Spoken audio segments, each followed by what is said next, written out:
The sound of sparking wires filled the air as Hyunwoo Kim crawled under the massive plasma drill. His hands were covered in grease, and his work clothes were torn from the sharp metal edges.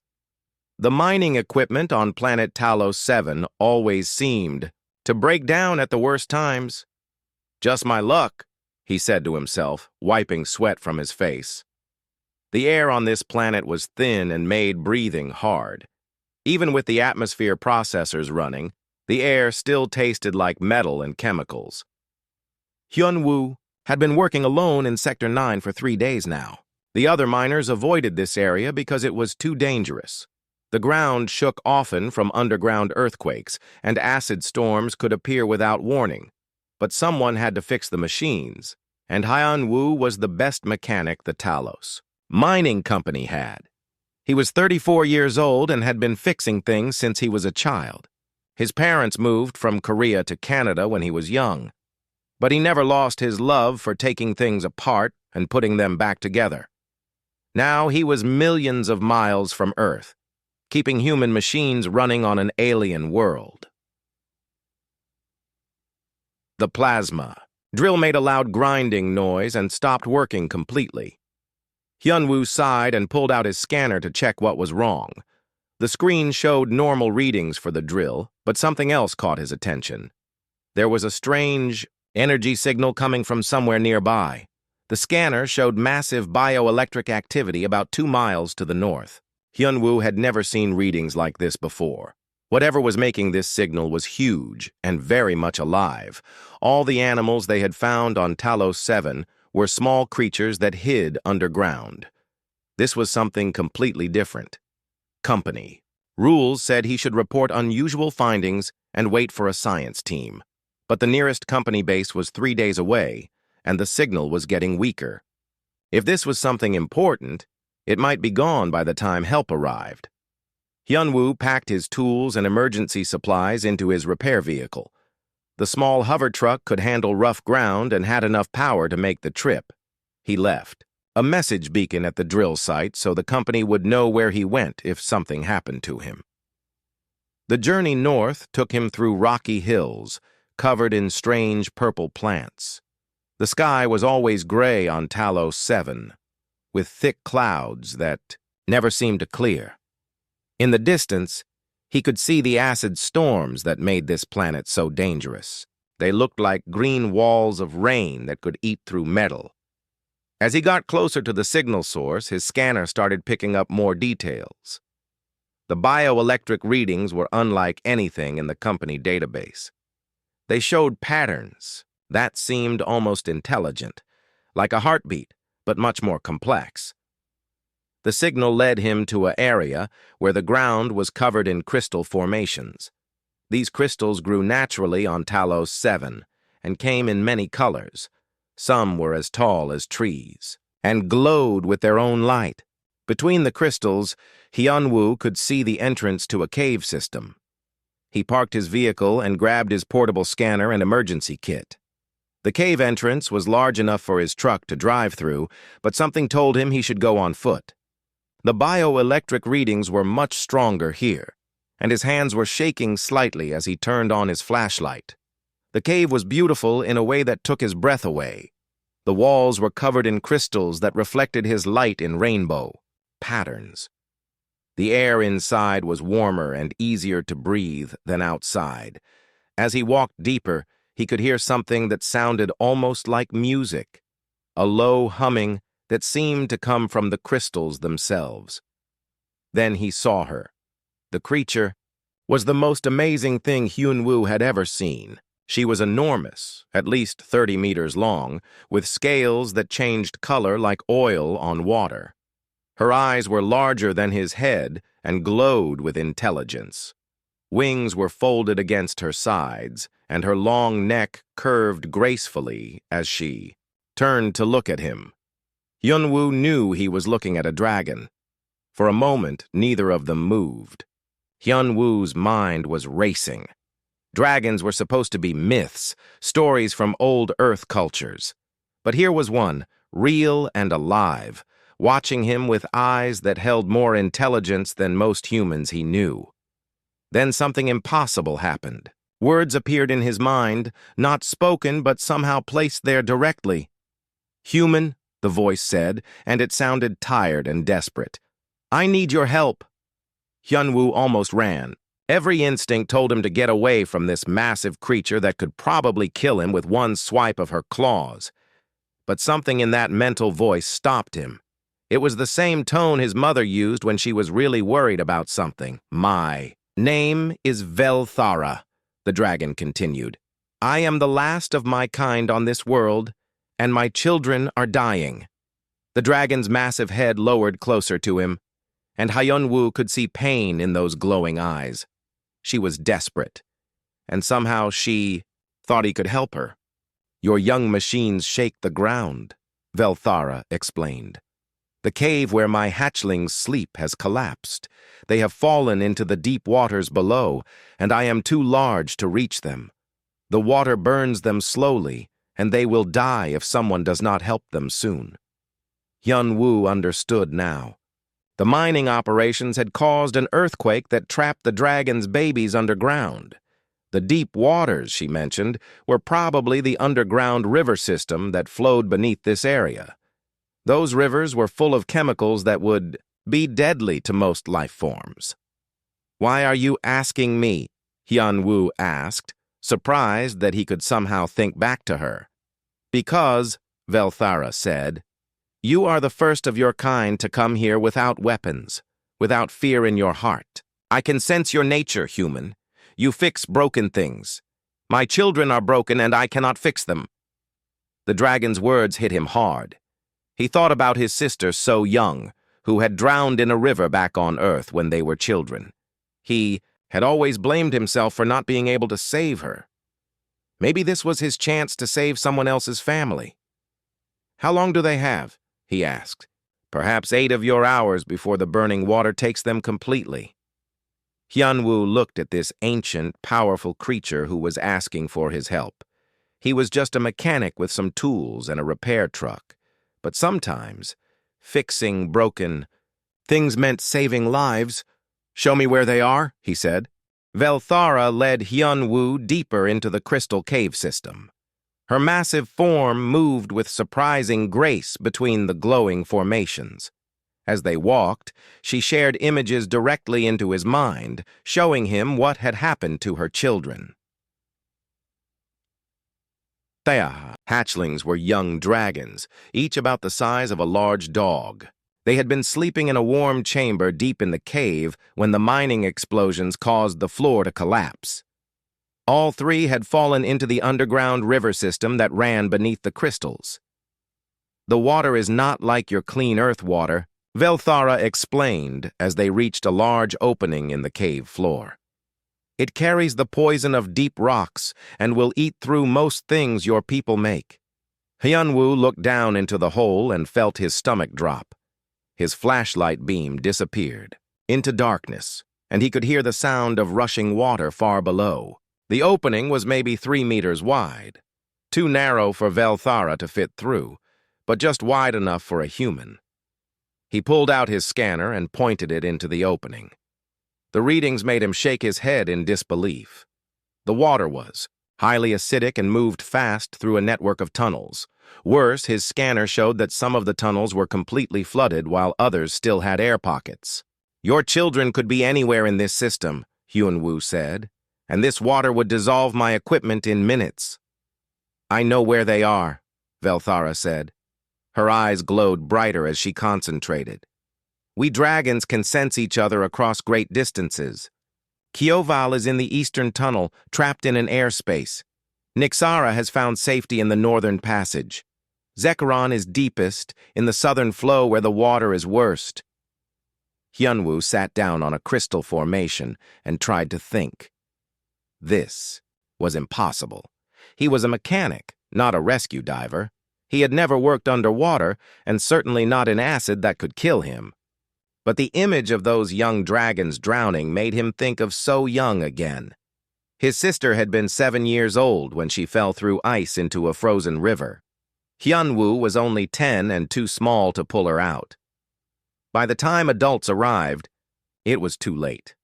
He had spent years learning about water rescue after that, always wondering if he could have done something different. "There might be a way," he said slowly. "But I need to get back to my equipment." The trip back to his repair truck gave him time to form a plan. Hyunwoo had spare parts from several different machines in his vehicle. Mining equipment was built to handle harsh conditions, and some of it might work underwater for a short time. He started pulling pieces from his truck and laying them on the ground. The atmospheric processor was designed to clean toxic air. Maybe it could work in reverse to create clean air underwater. The plasma cutter had a sealed power unit that might resist acid for a while. His emergency shelter material was made to protect against acid rain. Working through the night, Hyunwoo built something that looked like a metal egg with arms and legs. It was not pretty, but it might keep him alive long enough to reach the dragon hatchlings. He used the shelter material to cover every surface and sealed the joints with emergency repair foam. "What is this device?" Velthara asked when he returned. "To the cave." "I call it the tunnel rat," Hyunwoo said, running his hands over the crude submersible. "It should protect me from the acid water for maybe an hour. The atmospheric processor will give me air to breathe, and I have lights to see where I am going."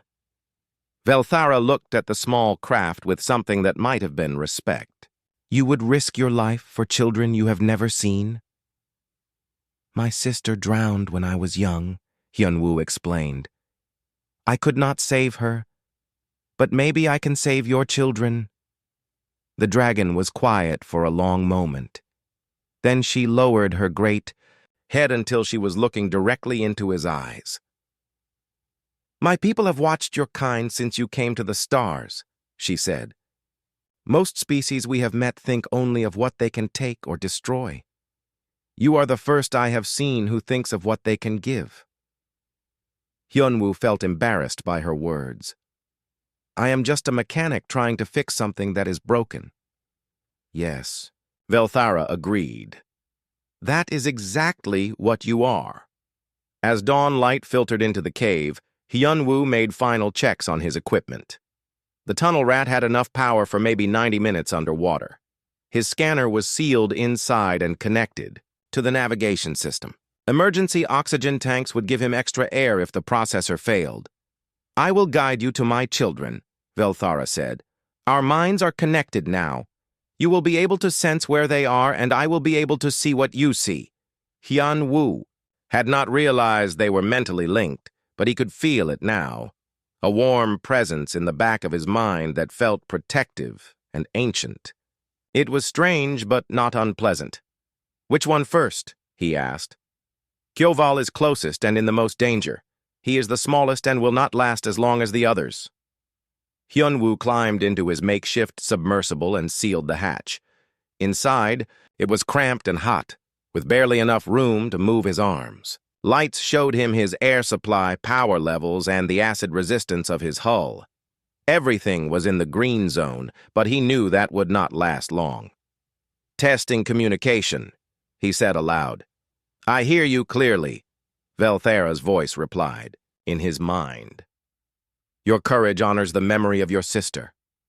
Hyunwoo took a deep breath and started the descent into the underground river system. The tunnel rat dropped through the opening in the cave floor and splashed into the acidic water. Below. Immediately, alarms started beeping as the acid began eating at his protective coating. The water was darker than he expected, and his lights only showed a few meters ahead. The current was strong and tried to push him into the tunnel walls. He had to use all his skill to keep the submersible moving in the right direction. Through the mental link with Velthara, he could sense Kyoval somewhere ahead. The young dragon felt weak and scared, but still alive. Hyunwoo pushed his strange craft harder, knowing that every minute counted. The tunnel split into 3 passages, and he followed the mental pull toward the eastern branch. Here, the water was shallower but more acidic. Warning lights flashed as his hull coating continued to dissolve. Then he saw it, an air pocket trapped against the tunnel ceiling. Inside, a small dragon with silver scales was pressed against. The rocks, trying to stay above the rising water level. "Found him," Hyunwoo announced, and felt Velthara's relief flood through their connection. Now came the hard part. He had to figure out how to get a frightened dragon baby into his tiny submersible without killing them both. Kyoval looked up at Hyunwoo with eyes that glowed weakly in the darkness. The young dragon was about the size of a large cat, with silver scales that had lost their shine.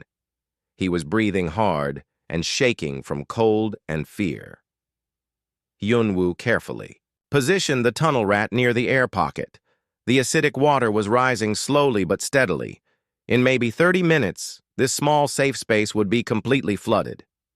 "Easy there, little one," Hyunwoo said softly, even though he knew the dragon could not understand his words. Through his link with Velthara, he tried to send feelings of safety and calm. The young dragon tilted his head, and Hyunwoo felt a weak mental touch. Kyoval was trying to communicate, but was too tired and scared to make clear thoughts. "Tell him I am here to help," Hyunwoo said to Velthara. "He understands," came the reply. "But he is afraid to enter the water.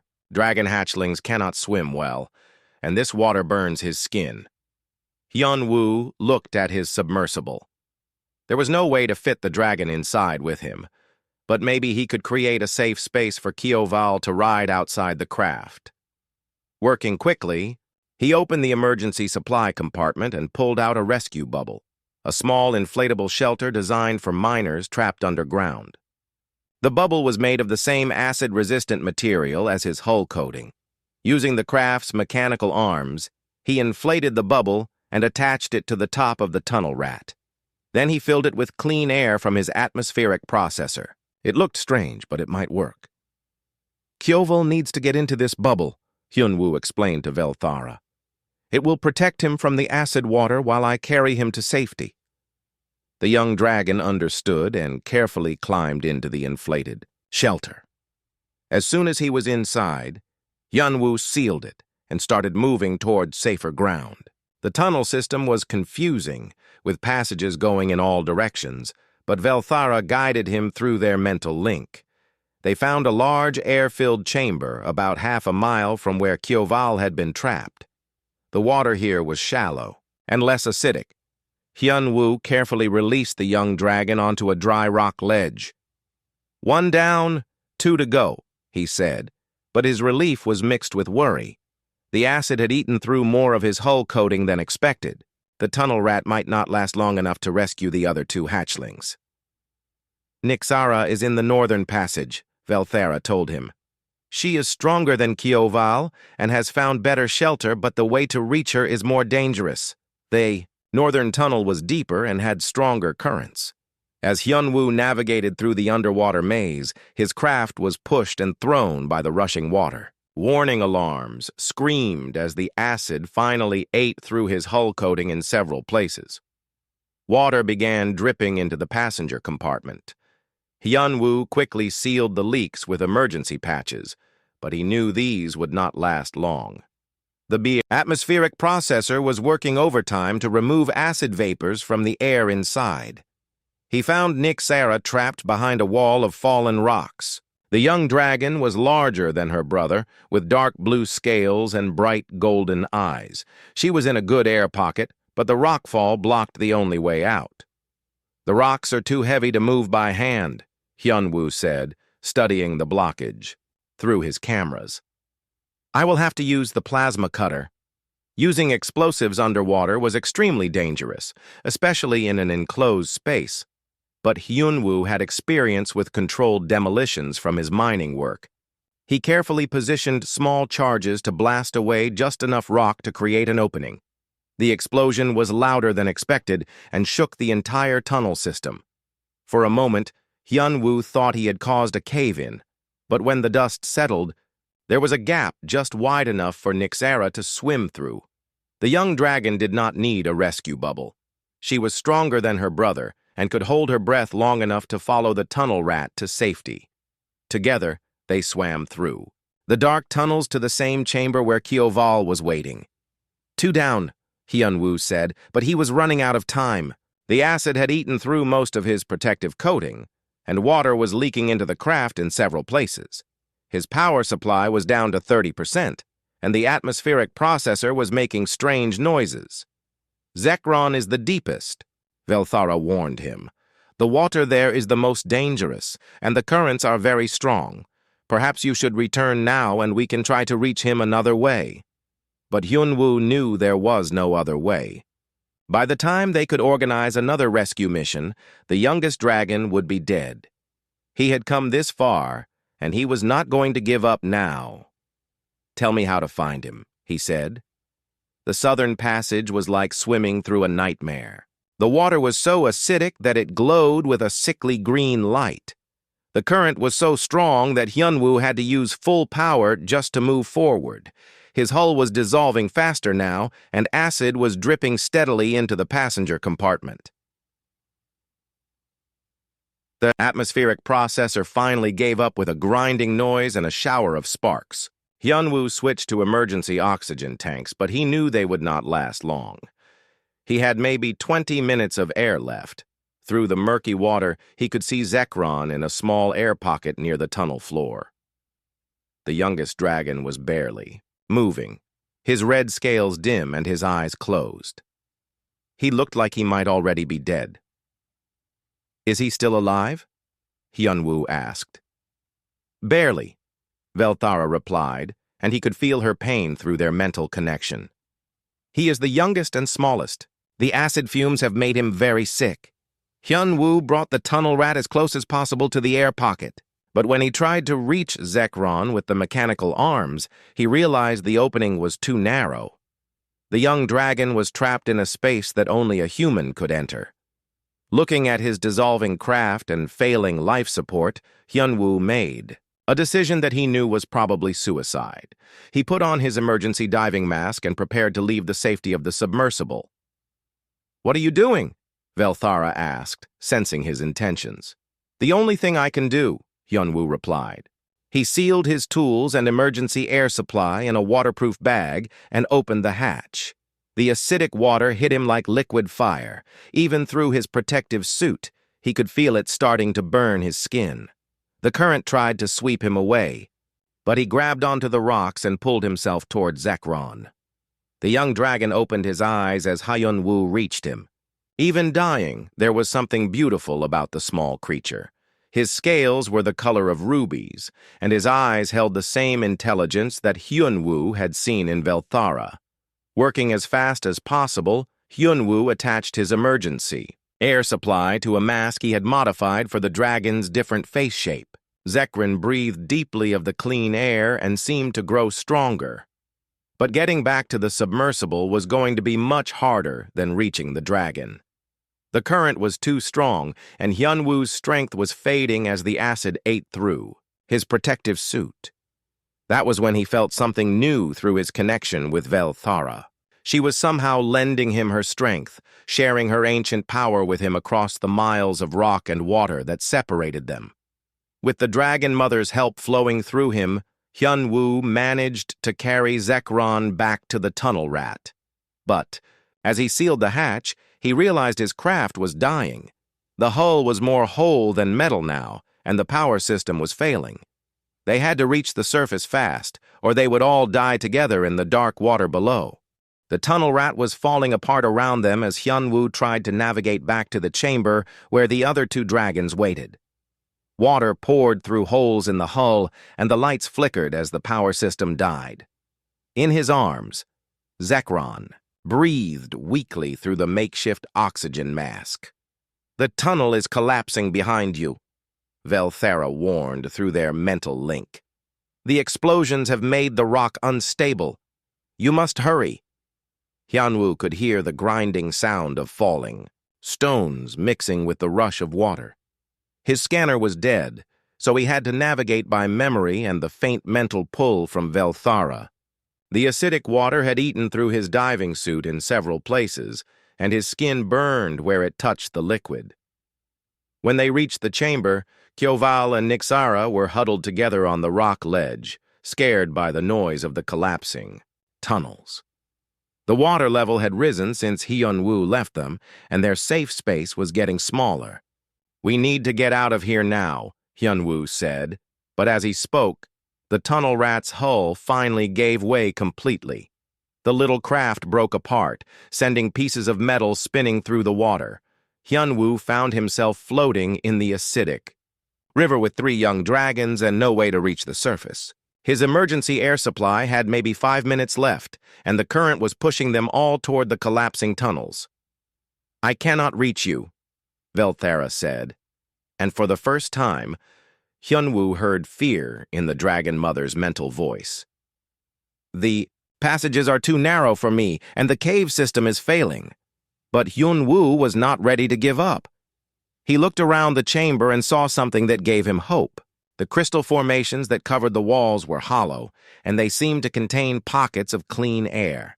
If he could break them open, maybe they could provide temporary shelter. Using his plasma cutter, he carefully cut into one of the larger crystals. Sweet, clean air rushed out, and Hyun-woo quickly guided the 3 dragons into the crystal chamber. It was cramped, but all 4 of them could fit inside with room to breathe. "Clever human," Velthara said with something like admiration. "But this is only a temporary solution. The water continues to rise, and soon even the crystals will be flooded." Hyun-woo knew she was right. They needed to find a way to the surface, but the normal tunnels were blocked or collapsing. He studied the crystal chamber they were hiding in and noticed something interesting. The crystals seemed to be connected in a network that went up through the rock. "These crystals might be a way out," he told Velthara. "They form natural tubes through the stone. If we can break through them, in the right places, we might be able to climb to the surface." It was a desperate plan, but it was their only chance. Hyun-woo used his remaining plasma charges to blast holes between crystal chambers, creating a crude ladder going upward. The young dragons were weak, but could still climb, and they helped each other move from chamber to chamber. As they climbed higher, the crystal tubes became narrower. Hyun-woo had to push ahead and widen the passages with his tools while the dragons followed behind. His oxygen was almost gone, and he was breathing whatever air he could find in the crystal pockets. "You are close to the surface," Velthara encouraged him. "I can sense you getting nearer." But just as Hyun-woo began to hope they might survive, disaster struck again. The rising water reached the crystal network and began flooding the chambers they had just climbed through. Worse, the pressure from below cracked the crystal tube they were in. Zekron, still the weakest of the 3 dragons, lost his grip and fell back down the tube. Without thinking, Hyun-woo dove after him, catching the young dragon just before. He hit the rising water. But now they were both trapped in a flooded chamber with no way back up. The other 2 dragons, Kyoval and Nixara, called down to them from above, but they could not help. Hyun-woo's air was completely gone, and he was holding his breath while trying to keep Zekron's head above water. Through their mental connection, he felt Velthara's desperation. She was trying to dig down to them from above, but even her great strength could not break through solid rock fast enough. Hyun-woo's lungs burned as he held his breath. The water was up to his chest now, and Zekron was getting heavier in his arms. In a few more minutes, they would both drown in this crystal tomb. That was when he remembered something from his childhood. His grandfather had been a pearl diver in Korea and had taught him an old technique for holding breath underwater.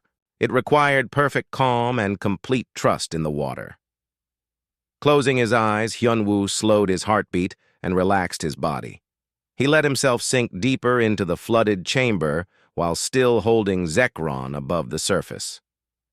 In the quiet darkness, he felt his mind expand and his connection with Velthara grow stronger. Through her ancient senses, he could suddenly see the entire cave system as if it were a map in his mind. He saw the blocked tunnels, the rising water, and most importantly, a small passage that connected their chamber to the surface.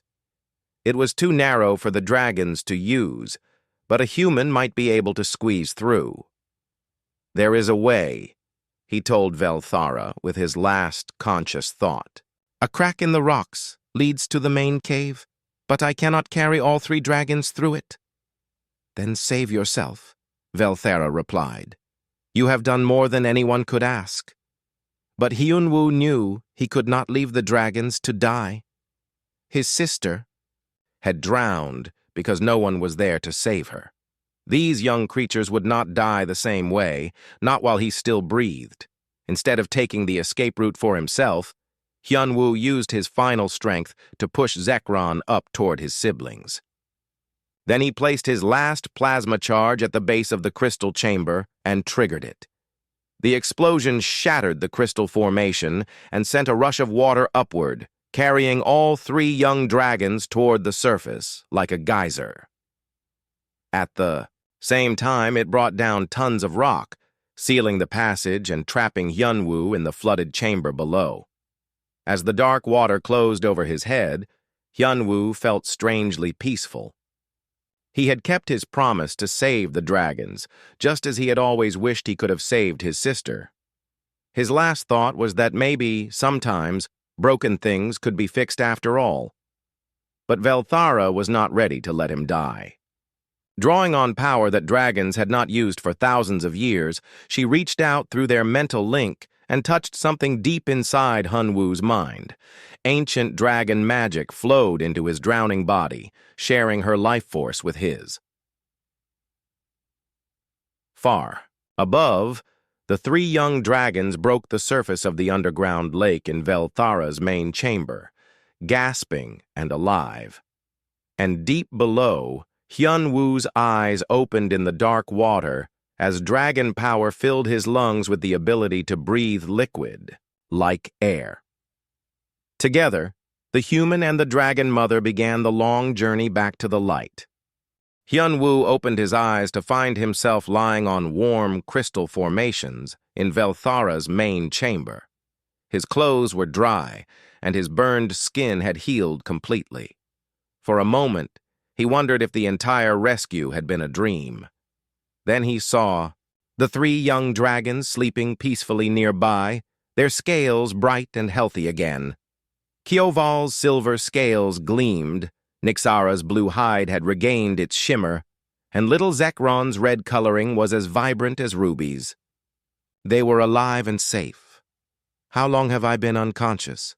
Hyunwoo asked, sitting up slowly. 3 days, Velthara replied, her massive head lowering to study him.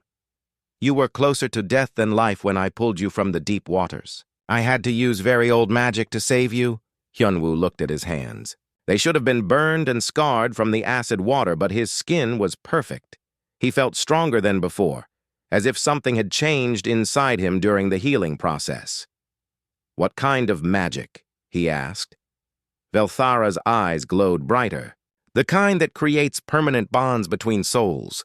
You are no longer entirely human, Hyunwoo Kim. Part of my life force now flows in your blood. You will live much longer than your kind usually does, and you will always be able to speak with dragons. Before Hyunwoo could fully understand what this meant, he heard a sound that made his heart race. It was the rumble of large wings moving through air, growing louder as something approached the cave entrance. My people come, Velthara said simply. I have called them to witness what you have done. The first dragon to enter the chamber was enormous, even larger than Velthara. His scales were deep black with veins of gold running through them, and his eyes held the wisdom of centuries. Behind him came others, dragons of every size and color, filling the crystal cave with their presence. I am Morganth, the great black dragon said, his mental voice echoing in Hyunwoo's mind. I lead the Dragon Council, and I have come to see this human who risks everything for dragon young. Hyunwoo felt the weight of their attention as dozens of dragon minds examined him. It was overwhelming, like being studied under a microscope by beings far older and more powerful than himself. We have watched your species since you first reached the stars, Morganth continued. Most races we encounter follow the same pattern. They expand, they consume, They destroy what they cannot use. We expected humans to be the same. Another dragon, this one with scales like polished copper, spoke up. Your people's mining operations damage our ancient nesting grounds. Your ships fly through space routes we have used for millennia. Many of us believe humans are a threat that must be stopped. Hyunwoo realized he was representing all of humanity in this moment. What he said could determine whether dragons and humans became allies or enemies. We make mistakes, he admitted. My species is young, and we do not always understand the consequences of our actions. But we can learn. We can change. Words, said a third dragon with ice-blue scales. All species speak of learning and changing when they are caught doing wrong. How do we know humans are different? Velthara moved protectively closer to Hyunwoo. Because this human proved it with actions, not words. When I asked for help, he did not demand payment or favors. When my children were dying, he risked his life without hesitation. He saved dragon lives when he could have simply walked away.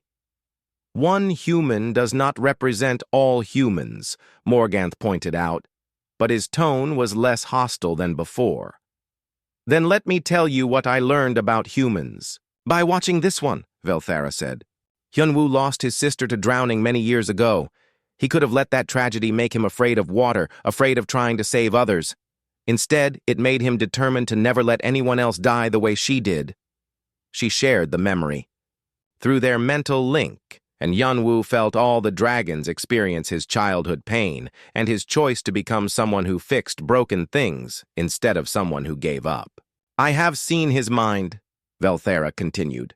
Humans feel pain when others suffer, even when those others are completely different from themselves. They will sacrifice their own safety for strangers. This is not common in the galaxy. A young dragon with green scales spoke up. But they also make wars among themselves. They destroy their own environment. How can they be trusted? Hyunwoo thought carefully before answering. Because we know we are not perfect, he said. The best humans spend their lives trying to be better than they were yesterday. We fail sometimes, but we keep trying. And when we meet someone like Velthara who shows us a better way, we listen. Morganth was quiet for a long time, considering. When he finally spoke, his words changed everything. The Dragon Council has debated for centuries whether to reveal ourselves to the younger races of the galaxy. We are old and powerful, and most species either fear us or try to use us. But perhaps it is time to try a different approach. He turned, his great head toward Hyunwoo. Human, your people stand at a crossroads. You can continue expanding blindly, taking what you want without thought for others. If you choose that path, you will eventually face our opposition. We have the power to stop your expansion if we must. Hyunwoo felt a chill at the threat, but Morganth was not finished. Or, the great dragon continued, you can choose to learn from us as we learn from you. Dragons have mastered biotechnology and energy manipulation over millions of years. We can teach humans to live in harmony with the worlds you settle, to take only what you need and give back more than you consume. What would you want in return? Hyunwoo asked. Friendship, Velthara answered simply. For too long, dragons have hidden from the galaxy, living alone on distant worlds. We are tired of isolation. We want to be part of the community of intelligent life again. Another dragon, this one with purple scales that shifted like opals, added, Humans have something we have lost, the ability to see possibilities instead of just problems. Your creativity and determination could help us grow in ways we have forgotten. Morganth nodded slowly. The Council has decided to make an offer to humanity. We will share our knowledge and protection with your species, but only if you prove you can change your ways. You, Hyunwoo Kim, will be our first ambassador to your people. Me? Hyunwoo said, startled. I am just a mechanic. I know nothing about diplomacy or politics. Exactly, Morganth replied with what might have been amusement. Politicians make promises they cannot keep, but you have already proven that you keep promises that seem impossible. Velthara moved even closer to Hyunwoo, her warm presence comforting. You will not be alone in this task. I will work with you to build the bridge between our peoples. Together, we can show both humans and dragons that cooperation is possible. As if summoned by her words, the three young dragons woke up and approached Hyunwoo. Kyoval, Nixara, and Zekaron pressed against him like affectionate cats, their minds touching his with gratitude and trust. The young ones will grow up knowing humans as friends, not strangers, Velthara said. They will be the first generation of dragons to live in partnership with your kind. Hyunwoo looked around at the assembled dragons, then at the three youngsters who owed their lives to his willingness to risk everything. He thought about humanity's future among the stars and the choice that lay ahead. I accept, he said. But I have one condition. The dragons waited to hear what he would demand. No more secrets, Hyunwoo said firmly. If we are going to be partners, we need to trust each other completely. Dragons cannot hide important things from humans, and humans cannot lie to dragons. Morganth's laughter was like distant thunder. Very well, human ambassador. Let the age of truth between our peoples begin. 6 months later, Hyunwoo stood in the center of what had once been a simple mining outpost on Talos 7. Now it was something entirely new, the first combined human-dragon research facility in the galaxy. The ugly metal buildings had been replaced with structures that seemed to grow from the crystal formations themselves, blending human engineering with dragon biotechnology. The atmospheric processors are working better than we ever imagined, said Dr. Yoonhai Song, the xenobiologist who had joined the project after the first contact announcement. She pointed to displays showing air quality readings. The dragon biotechnology does not just clean the air, it actually makes it healthier to breathe. Hyunwoo nodded, but his attention was on the main construction site where human workers and young dragons were building together. Kyoval, now twice his original size, was using his natural ability to shape crystal formations to create living walls that grew stronger over time. Nixara had learned to operate human machinery with her mind, moving heavy equipment with precision no human operator could match. The progress is remarkable, said Commander Jiho Park, the military liaison, who had been very nervous about the whole Dragon Alliance at first. Our engineers estimate that this construction method is 50 times faster than traditional building techniques. But the real marvel was Zekron, the youngest dragon who had nearly died in the underground rivers. He had developed an amazing ability to merge with human computer systems, creating a living network that could process information at incredible speeds. Zekron has been analyzing our mining data, Hyunwoo explained to the group of human officials who had come to inspect the facility. He found that we were only extracting about 10% of the useful materials from each site. The rest was being wasted. Velthara appeared at the entrance to the main building, her massive form moving gracefully through doorways that had been designed to accommodate her. Over the months, she had become not just Hyunwoo's partner in the diplomatic work, but his closest friend. The Council on Earth has sent their decision, she announced, her mental voice reaching everyone in the area. Dragons and humans had learned to communicate as a group, sharing thoughts and ideas directly. Hyunwoo felt his stomach tighten with worry. The past months had been a careful dance of proving that the Dragon-Human Alliance could work. They had demonstrated new technologies, solved environmental problems, and shown that the two species could live and work together peacefully. But the final decision about humanity's future still rested with the Earth government. What did they say? He asked. Humanity has officially accepted the Dragon Council's offer of alliance, Velthara announced. Your people have agreed to adopt sustainable development practices for all future colonies, and dragons will be included in planning for expansion into new territories. The humans in the facility cheered, and the dragons responded with harmonic rumbles that made the crystal walls sing. But Velthara was not finished. "There is more news," she continued. "3 other ancient species have contacted the Dragon Council. They have been watching the Human-Dragon Alliance, and they want to meet with your ambassadors." Dr. Song looked amazed. "Other species? How many civilizations have been hiding from galactic society?" "More than you might expect," Morganth's voice said as the great black dragon entered the facility. He had become a regular visitor, helping to train the first generation of human-dragon diplomatic teams. Many old races chose isolation after experiencing conflict with younger species, but your example has given them hope. Hyunwoo thought about all the changes that had happened since that first day when he found Velthara in the Crystal Cave. What had started as a simple rescue mission had become the foundation for a new era of galactic cooperation. "Who are these other species?" Commander Park asked. "The Crystalline Collective grows living cities from mineral formations across multiple star systems," Morganth explained. "The deep swimmers have built underwater civilizations in the oceans of gas giant moons. The Star Weavers create art from the fabric of space itself, turning entire nebulae into works of beauty. And they all want to meet with humans?" Hyunwoo asked, feeling overwhelmed by the responsibility. "They want to meet with the species that convinced dragons to end their isolation," Velthara corrected gently. "They have heard about the human who risked his life for dragon children he had never seen. They want to understand what makes your people different."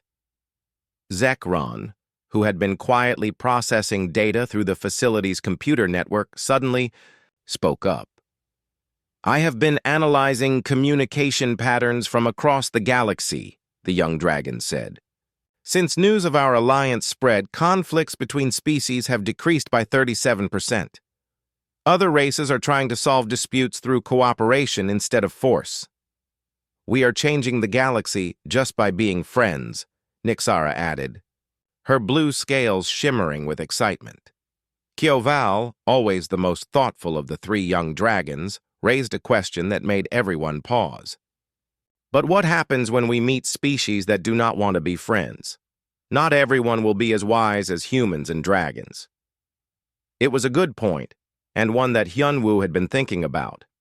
The galaxy was vast, and not all intelligent life would be peaceful or cooperative. "Then we deal with those challenges when they come," he said. "But we deal with them together, as allies who trust each other completely." Velthara moved closer to him, and he felt her ancient wisdom through their permanent mental bond. "Your sister would be proud of what you have accomplished," she said softly. "You have saved far more lives than just my children." Hyunwoo smiled, thinking about So Young and how different his life might have been if she had not drowned all those years ago. Her death had taught him that broken things could sometimes be fixed, but her memory had shown him that helping others was the best way to heal his own pain. "What is our next mission?" Dr. Song asked, eager to continue the work. Morganth's eyes glowed with anticipation. "The Star Weavers have invited us to their home nebula. They want to show us how they create art from cosmic forces, and they are curious about human creativity." "How far is it?" Commander Park asked, already thinking about the logistics of interstellar travel. "About 6 months by your fastest ships," Morganth replied. "But dragons can fold space to travel much faster. We can carry human vessels in our energy fields and make the journey in only a few days." Hyunwoo looked around at the mixed group of humans and dragons who had become his family over the past months. They had proven that different species could work together, learn from each other, and create something better than either could achieve alone. "Then let's go," he said. "The galaxy is waiting for us to show them what friendship looks like." As the sun set over Talos 7, painting the crystal formations in brilliant colors, the first human-dragon exploration mission began planning their journey to the stars. In the distance, Construction continued on the expanding research facility, where the next generation of both species would grow up together. Zekron, monitoring communications from across the galaxy, reported that more species were announcing their willingness to join the growing alliance. The age of hiding and isolation was ending, replaced by an era of cooperation and shared discovery. Hyun-woo Kim, the mechanic who had learned to fix broken things, had somehow managed to fix the greatest broken thing of all: the loneliness that had kept the galaxy's intelligent species apart for so long. And somewhere in the crystal caves beneath the facility, new dragon eggs were beginning to glow with life, while human children born on Talos 7 played games that no pure human had ever imagined. The future was being built by both species together, one friendship at a time. The rescue of 3 young dragons had become the rescue of an entire galaxy's hope for peace. And it all started with one person who refused to let broken things stay. Broken, who chose to help instead of walking away, and who proved that sometimes the most important thing you can fix is the distance between different kinds of hearts.